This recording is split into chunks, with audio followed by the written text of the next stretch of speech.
ఉన్నానని మీ ఇంట్లో ప్రతి వస్తువుగా నన్నే వాడుతున్నారు. మీ చేతిలో ప్రతి నిమిషం నన్ను వదలకుండా పెద్దలు మరియు పిల్లలు కూడా నిత్యం వాడుతున్నారు. కానీ మీకు తెలియని సంగతి ఏమిటంటే, నేను మిమ్మలను కబళించడానికి వచ్చిన ప్లాస్టిక్ భూతాన్ని నన్ను వాడుకొని విచ్చలవిడిగా ఎక్కడ పడితే అక్కడ పడవేస్తున్నారు.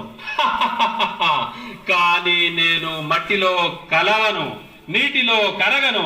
నన్ను కాల్చిన గాలి ద్వారా మీ ఊపిరితిత్తులలో తిష్ట వేశాను. వేడి వేడి ఆహార పదార్థాలు, అన్నం, కూరలు, సాంబారు, టీ, కాఫీ ప్లాస్టిక్ కవర్లలో తీసుకువెళ్ళి ఆహారంతో పాటు నన్ను కూడా తింటున్నారు.